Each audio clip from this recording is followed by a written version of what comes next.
इस कविता का जो विषय है, वो जो शब्द है, असल में उस पर कविताएं नहीं लिखी जा सकती। दुनिया की किसी भी कलम में इतनी ताकत नहीं है कि वो मां पे कविताएं लिख सके।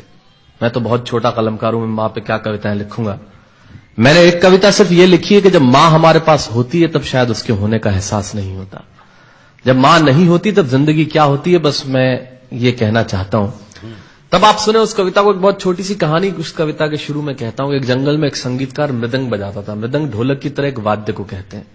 और जब मृदंग बजाता तो एक बकरी का बच्चा वहां रोज आके खड़ा हो जाता।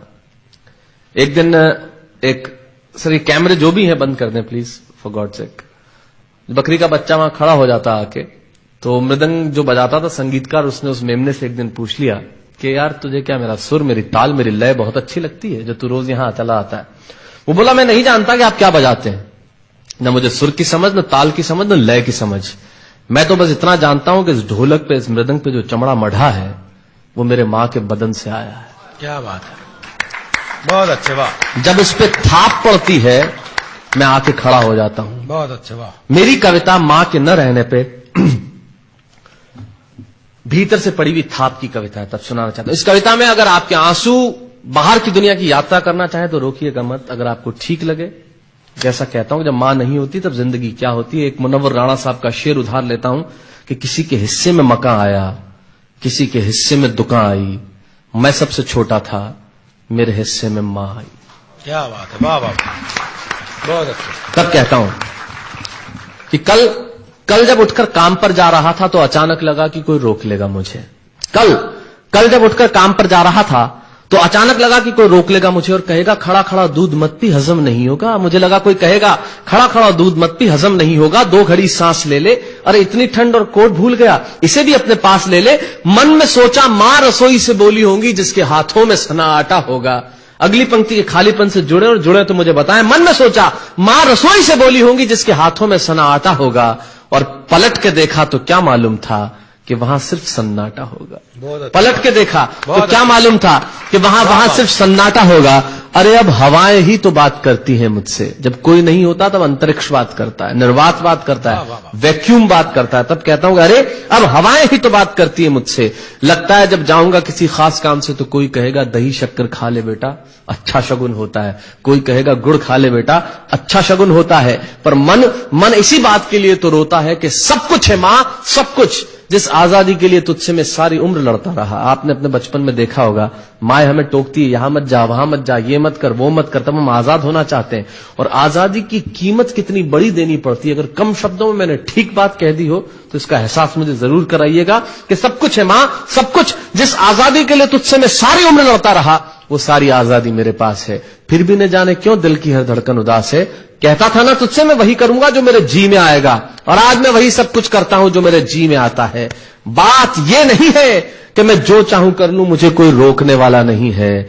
बात है तो इतनी सी कि सुबह देर से उठूं ना तो कोई टोकने वाला नहीं है। बहुत अच्छे, वाह वाह, बहुत अच्छे, वाह वाह वाह वाह। बात है तो इतनी सी कि सुबह देर से उठूं ना तो कोई टोकने वाला नहीं है।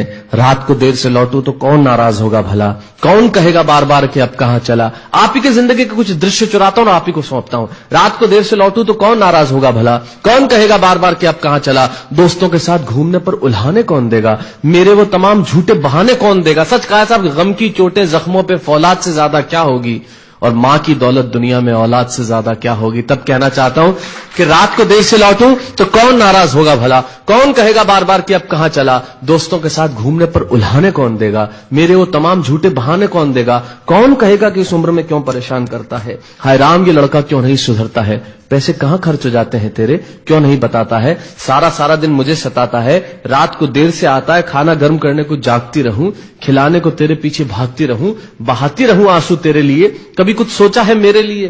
खैर मेरा तो क्या होना है और क्या हुआ है, इस बुढ़िया का तो क्या होना है और क्या हुआ है।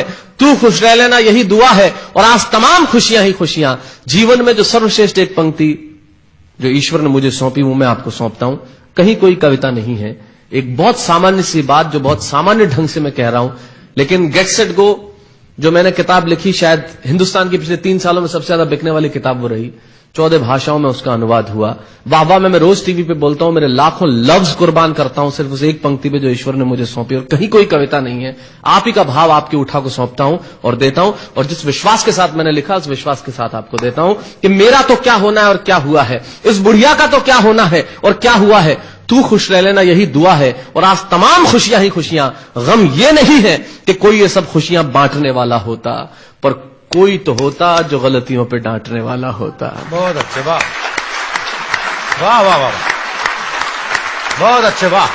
गम ये नहीं है कि कोई ये सब खुशियां बांटने वाला होता, पर कोई तो होता जो गलतियों पे डांटने वाला होता। और अंतिम पंक्तियां देता हूं कि तू होती ना तो हाथ फेरती कभी सर पर या हल्के से बाम लगाती, आवाजें दे देकर सुबह उठाती, दिवाली पे टीका लगाकर रुपए देती और कहती बड़ों के पांव छूना आशीर्वाद मिलेगा, कपड़े मत फाड़ना, अगला कपड़ा अगली दिवाली को सिलेगा। बहन को सताता तो तू चांटे मारती, बीमार पड़ता तो रो रो के नजरें उतारती, परीक्षा से आते ही खाना खिलाती, पिता की डांट का डर दिखाती, फिर पिता की डांट से तू ही बचाती, इसे नौकरी मिल जाए, ये तरक्की करे, दुआओं में हाथ उठाती, और तरक्की के लिए वतन छोड़ देगा, ये सुन के दरवाजे के पीछे चुपके चुपके आंसू बहाती। सब कुछ है मां, सब कुछ, आज तरक्की की हर रेखा तेरे बेटों को छू के जाती है, पर मां हमें तेरी बहुत याद आती है। बहुत अच्छा।